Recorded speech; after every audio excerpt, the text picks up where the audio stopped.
Harry Potter and the Sorcerer's Stone by J.K. Rowling. Chapter 12, Part 2, The Mirror of Erised. Ron, full of turkey and cake and with nothing mysterious to bother him, fell asleep almost as soon as he'd drawn the curtains of his four-poster. Harry leaned over the side of his own bed and pulled the cloak out from under it. His father's. This had been his father's. He let the material flow over his hands, smoother than silk, light as air. Use it well, the note had said. He had to try it. Now. He slipped out of bed and wrapped the cloak around himself. Looking down at his legs, he saw only moonlight and shadows. It was a very funny feeling. Use it well. Suddenly, Harry felt wide awake. The whole of Hogwarts was open to him in this cloak. Excitement flooded through him as he stood there in the dark and silence. He could go anywhere in this, anywhere, and Filch would never know. Ron grunted in his sleep. Should Harry wake him? Something held him back. His father's cloak. He felt that this time, the first time, he wanted to use it alone. He crept out of the dormitory, down the stairs, across the common room, and climbed through the portrait hole. "Who's there?" squawked the fat lady. Harry said nothing.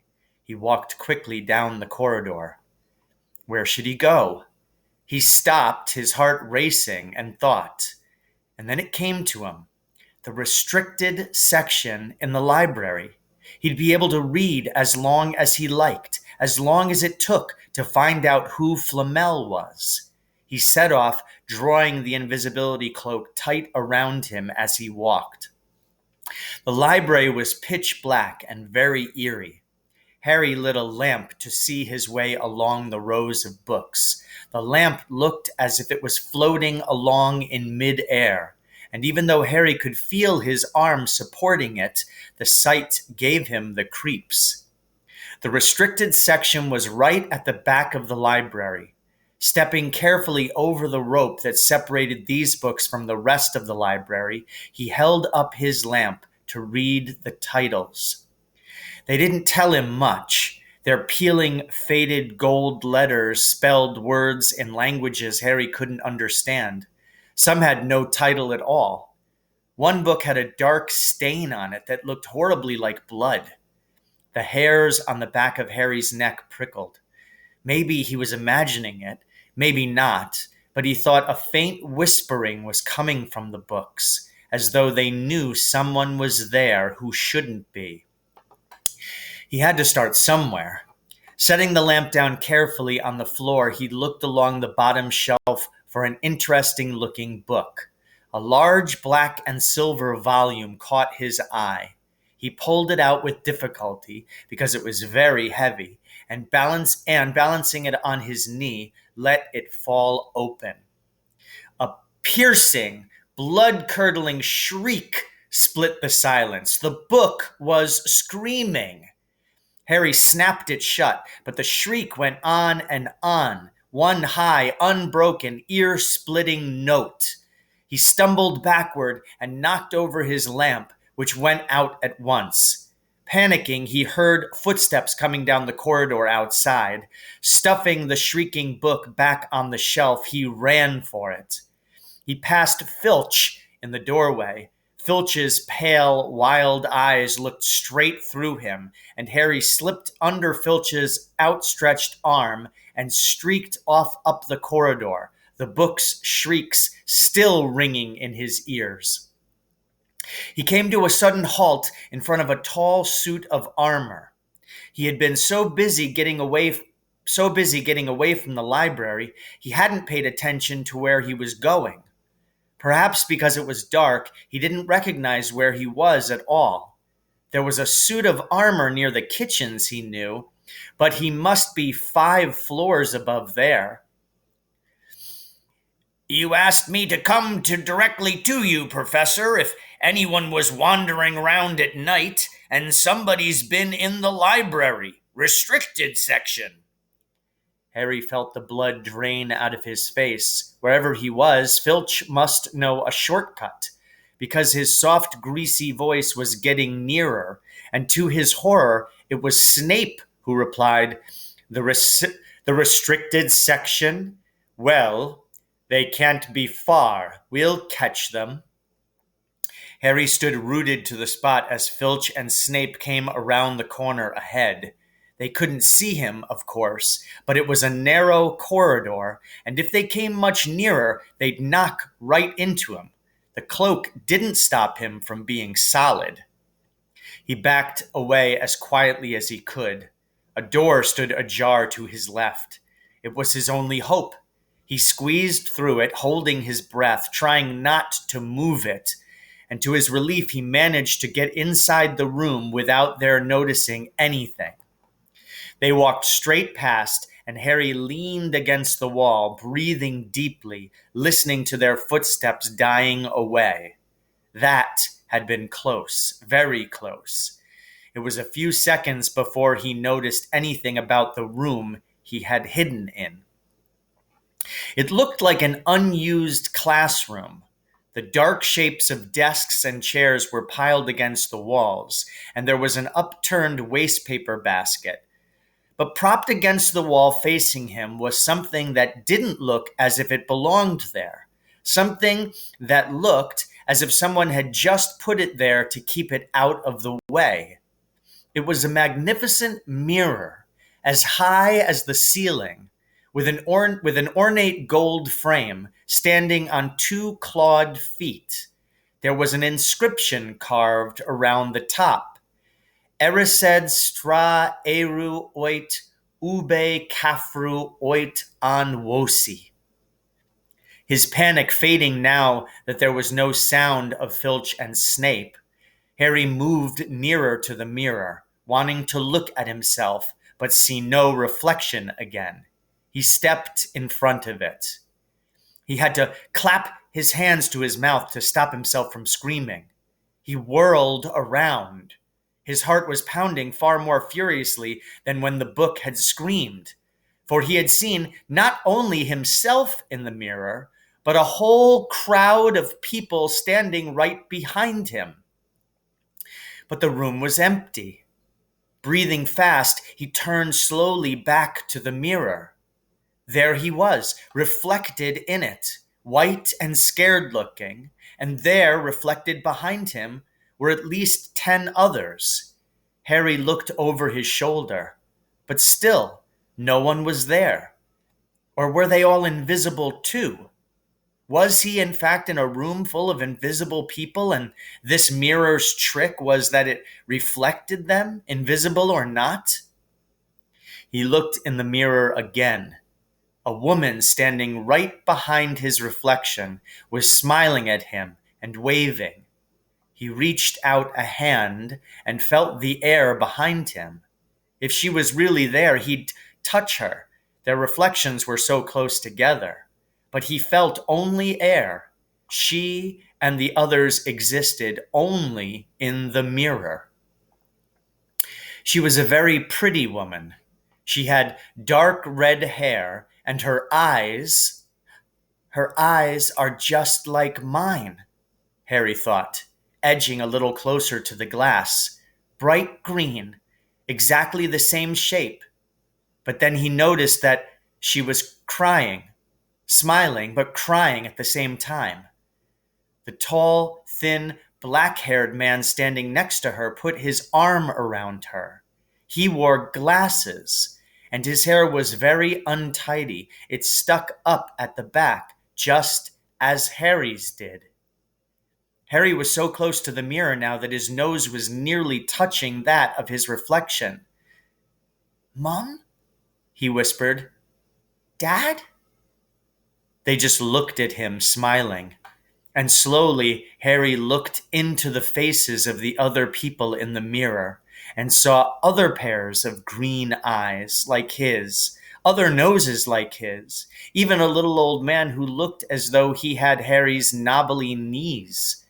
Harry was looking at his family for the first time in his life. The Potters smiled and waved at Harry, and he stared hungrily back at them, his hands pressed flat against the glass as though he was hoping to fall right through it and reach them. He had a powerful kind of ache inside him, half joy, half terrible sadness. How long he stood there, he didn't know. The reflections did not fade, and he looked and looked until a distant noise brought him back to his senses. He couldn't stay here. He had to find his way back to bed. He tore his eyes away from his mother's face, whispered, "I'll come back," and hurried from the room. "You could have woken me up," said Ron crossly. "You can come tonight. I'm going back. I want to show you the mirror." "I'd like to see your mom and dad," Ron said eagerly. "And I want to see all your family, all the Weasleys. You'll be able to show me your other brothers and everyone." You can see them any old time," said Ron. "Just come round my house this summer. Anyway, maybe it only shows dead people. Shame about not finding Flamel, though. Have some bacon or something. Why aren't you eating anything?" Harry couldn't eat. He had seen his parents and would be seeing them again tonight. He had almost forgotten about Flamel. It didn't seem very important anymore. Who cared what the three-headed dog was guarding? What did it matter if Snape stole it, really? "Are you all right?" said Ron. "You look odd." What Harry feared most was that he might not be able to find the mirror room again. With Ron covered in the cloak too, they had to walk much more slowly the next night. They tried retracing Harry's route from the library, wandering around the dark passageways for nearly an hour. "I'm freezing," said Ron. "Let's forget it and go back." "No," Harry hissed. "I know it's here somewhere." They passed the ghost of a tall witch gliding in the opposite direction, but saw no one else. Just as Ron started moaning that his feet were dead with cold, Harry spotted the suit of armor. "It's here! Just here! Yes!" They pushed the door open. Harry dropped the cloak from around his shoulders and ran to the mirror. There they were. His mother and father beamed at the sight of him. "See?" Harry whispered. "I can't see anything." Look at them all. There are loads of them." "I can only see you." "Look in it properly. Go on. Stand where I am."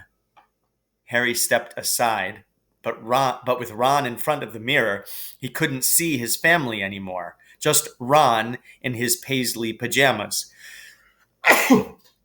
Excuse me. Ron, though, was staring transfixed at his image. "Look at me," he said. "Can you see all your family standing around you?" "No. I'm alone, but I'm different. I look older. And I'm head boy." "What?" "I am. I'm wearing the badge like Bill used to, and I'm holding the house cup and the Quidditch cup. I'm Quidditch captain, too." Ron tore his eyes away from this splendid sight to look excitedly at Harry. "Do you think this mirror shows the future?" "How can it? All of my family are dead. Let me have another look." "You had it to yourself all last night. Give me a bit more time." "You're only holding the Quidditch cup. What's interesting about that? I want to see my parents. Don't push me."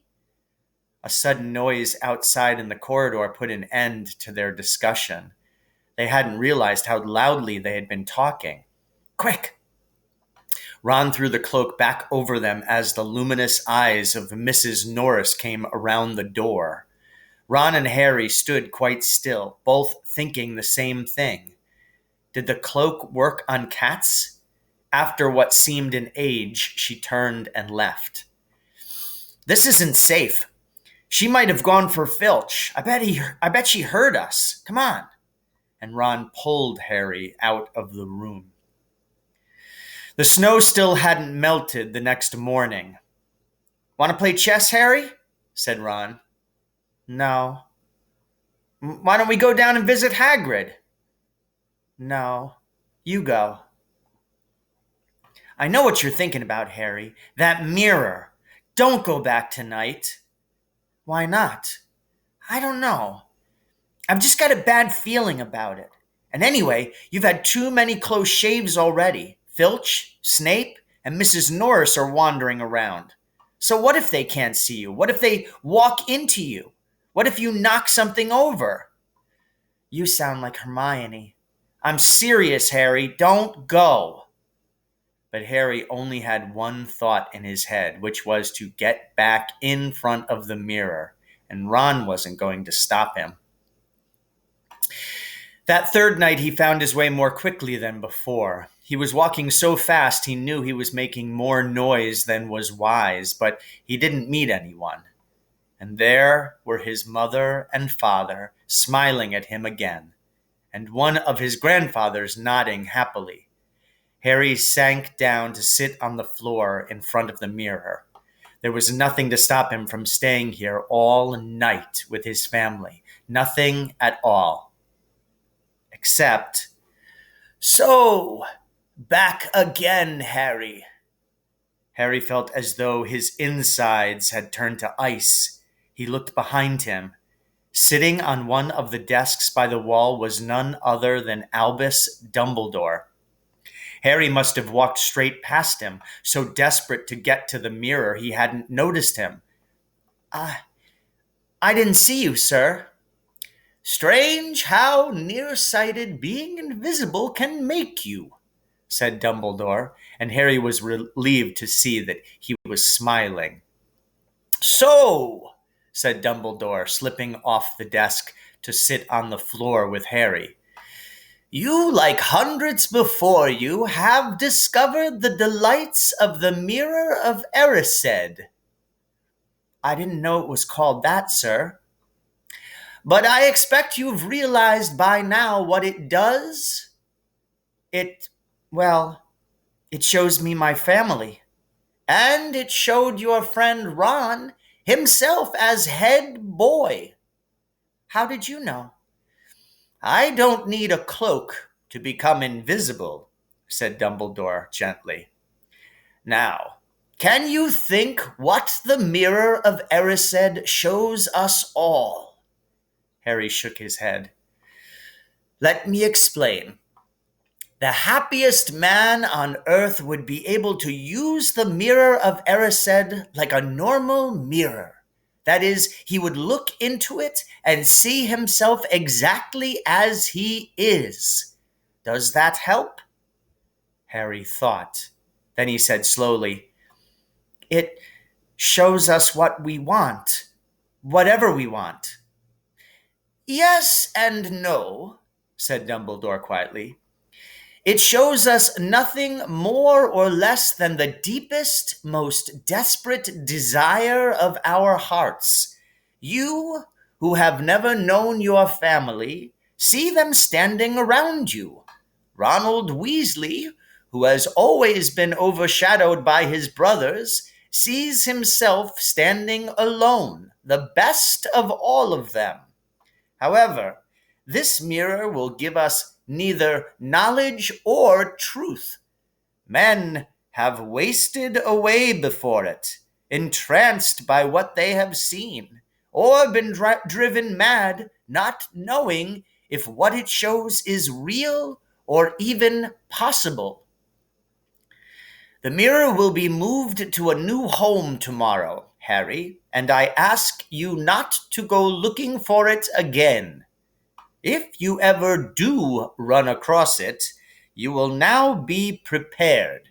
It does not do to dwell on dreams and forget to live. Remember that. Now, why don't you put that admirable cloak back on and get off to bed? Harry stood up. Sir, Professor Dumbledore, can I ask you something? Obviously, you've just done so, Dumbledore smiled. You may ask me one more thing, however. What do you see when you look in the mirror? I? I see myself holding a pair of thick woolen socks. Harry stared. One can never have enough socks, said Dumbledore. Another Christmas has come and gone, and I didn't get a single pair. People will insist on giving me books. It was only when he was back in bed that it struck Harry that Dumbledore might not have been quite truthful. But then he thought, as he shoved Scabbers off his pillow, it had been quite a personal question. So ends chapter 12, Harry Potter and the Sorcerer's Stone by J.K. Rowling.